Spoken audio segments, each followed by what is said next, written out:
বার্তা ভারতবাসীর কাছে তুলে দিতে চান সুনীত। তার মুখ থেকেই শোনা যাক সে কথা। গাড়ি চালানো যেটা ভালো লাগে বা যে মেসেজ, সেটা যদি সাধারণ মানুষ সোজা রাস্তায় এভাবে ব্যাপারটা দেখে যে গাড়ি সাইন সিগন্যাল মানলে সোজা রাস্তায় গাড়ি চালালে অ্যাক্সিডেন্ট হওয়াটা প্রশ্নই নয়। আমাদের এই পেছন দিক থেকে চালানো দেখে তাদের কাছে একটা ইন্সপিরেশন আসবে, অ্যাক্সিডেন্ট সিওরলি মিনিমাইজ এবং কোনো রকম দুর্ঘটনা ঘটবে না। দুর্গাপুরের নেহেরু স্টেডিয়ামের মুখ থেকে সুনীতের ব্যাক সফর শুরু। অনেকেই এসেছিলেন তাকে শুভেচ্ছা ও আগাম অভিনন্দন জানাতে। সেসবের পালা চুকিয়ে দিন তিনেকের রসদ সঙ্গে নিয়ে রওনা হলেন সুনীত ও তার সঙ্গীরা।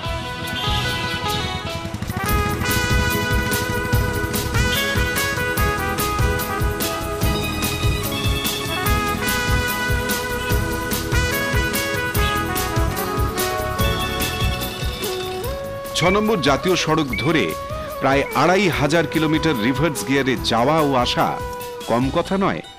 তার উপর গাড়ির গতিও কম বেশি ৭০-এর ওপরেই থাকছে, তাই মাথায় হুটার। আর এমন অভিনব সফরে বেরোলে একটু সাজতে হয় বই কি, তাই ফুলের মালা।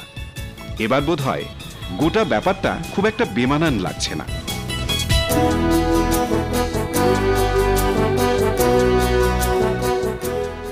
প্রথমেই ভরপুর তেল নিয়ে নেওয়ার পালা।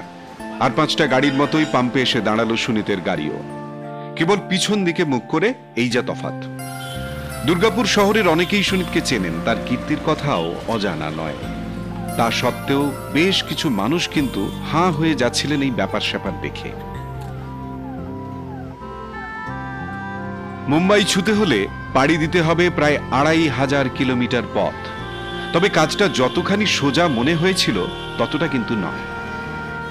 কাঠফাটা গরমে জানলা খোলা গাড়িতে ক্রমাগত পিছন দিকে নজর রেখে দ্রুত গতিতে গাড়ি চালিয়ে যাওয়ার জন্য যে মনোসংযোগ লাগে সুনীতের সেটা রয়েছে বলেই বাঁচোয়া। কিন্তু নাছোড়বান্দা গরমের চোটে কাহিল সহযাত্রীরা। একজন তো মাঝপথে রীতিমতো অসুস্থই হয়ে পড়লেন। না, তাতে অবশ্য যাত্রা থামেনি। ও হ্যাঁ, এই বেলা বলে নেওয়া ভালো, সুনীতের সঙ্গে কিন্তু কোনো রুট ম্যাপ নেই। পরিকল্পনা একটা আছে ঠিকই, কিন্তু অত আটঘাট বেঁধে কাজ করার লোক সুনীত নন। তার মনে হয়েছে যাবেন, গাড়ি নিয়ে বেরিয়ে পড়েছেন। সঙ্গে দু একজন বন্ধু আছেন বটে, কিন্তু সফরের রাস্তা সুনীতেরই হাতে। তবে স্টিয়ারিং থাকলেও হাতে রুট ম্যাপ নেই, ফলে কোথায় খাওয়া দাওয়া হবে বা রাতে কোথায় থাকা হবে ঠিক নেই সে ঠিকানাও। আছে কেবল পিছিয়ে এগিয়ে যাওয়ার জেদ। রাস্তায় কিছু হলে দেখা যাবে তখন।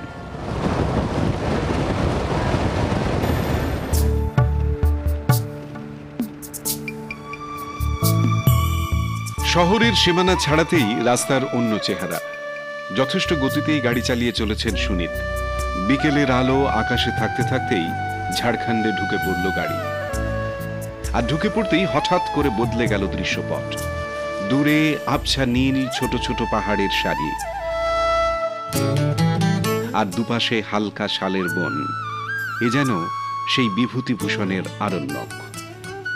তবে সেদিনের আরণ্যকের অরণ্যই আজকের জঙ্গলমহল।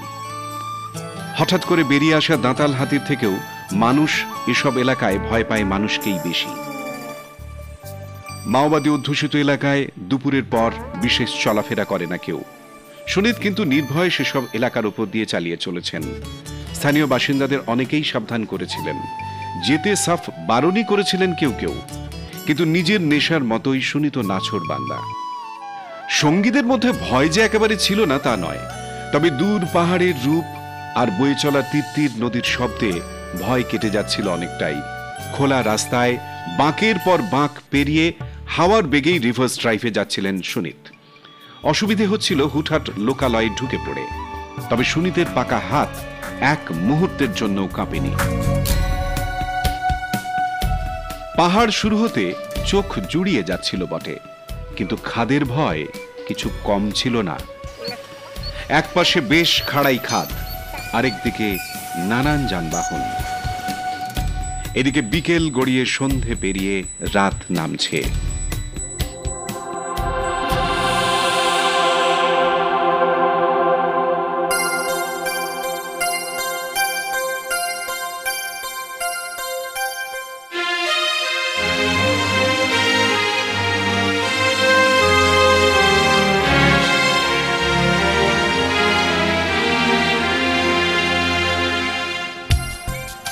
এই বিপজ্জনক পথে গাড়ি চালাতে ভয় পান বহু দড় চালকই, কারণ প্রতি পদে রয়েছে দুর্ঘটনার আশঙ্কা।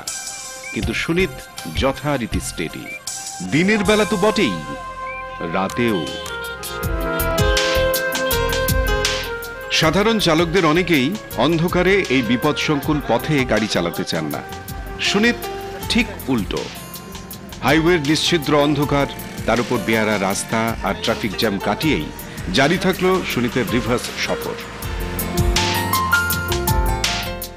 রাতে কয়েক ঘন্টা মাত্র চোখের পাতা এক করে ভোর হতে না হতেই পুরো দমে আবার চলা শুরু। তেল কমে এসেছে অনেকটাই, কাছে পিঠে কোথাও পেলেই নিয়ে নিতে হবে।